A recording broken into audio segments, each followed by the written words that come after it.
নিরাপদ খাদ্য পরিদর্শক এবং ঢাকা দক্ষিণ সিটি কর্পোরেশনে আমি কর্মরত।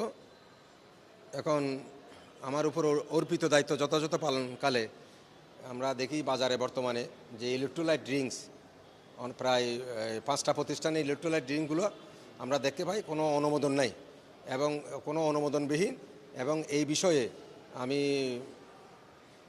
ওষুধ প্রশাসন অধিদপ্তরের কাছেও আমি যথাযথ কর্তৃপক্ষের অনুমোদন নিয়ে চিঠি প্রেরণ করি এগুলা কি ওষুধ নাকি ড্রিঙ্কস, এবং এই বিষয়ে আমি মৌখিকভাবে বাংলাদেশ বিএসটি কর্তৃপক্ষের সঙ্গে কথা বলি।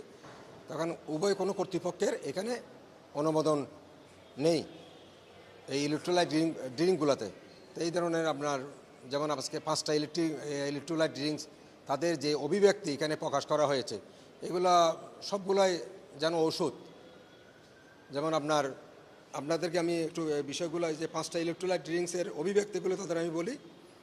এনার্জি বুস্টার, পারফরমেন্স মানে কি শক্তি বৃদ্ধি করে, কর্মদক্ষতা বৃদ্ধি করে, কিপ হাইড্রেটেড, রক্ত নিম্নচাপ ইলেকট্রোলাইট, বুঝতে পারছেন, নিম্ন রক্তচাপ ইলেকট্রোলাইট খাইলে মানে ভালো হয়ে যাবে। তারপরে হলো তো আপনার ইমিউনিটি, আরেকটার আপনার কি নতুন স্যালাইনের উপাদান যোগ আছে, এবং হাইড্রেশন, মাসল রিকভারি, শক্তি যোগায়, ক্লান্তি দূর করে, পানি শূন্যতা দূর করে, এবং ইত্যাদি আপনার অভিব্যক্তি তারা পণ্যের লেভেলের গায়ে, যা নিরাপদ খাদ্য আইন এবং নিরাপদ খাদ্য প্রবিধানমালা 2017 সুস্পষ্ট লঙ্ঘন। এই বিষয়গুলো আমার যথাযথ কর্তৃপক্ষের অনুমোদন নিয়ে অত্র বিশুদ্ধ খাদ্য আদালতে আজকে আমি 5টি প্রতিষ্ঠানের বিরুদ্ধে আমি মোকদ্দমা দায়ের করেছি।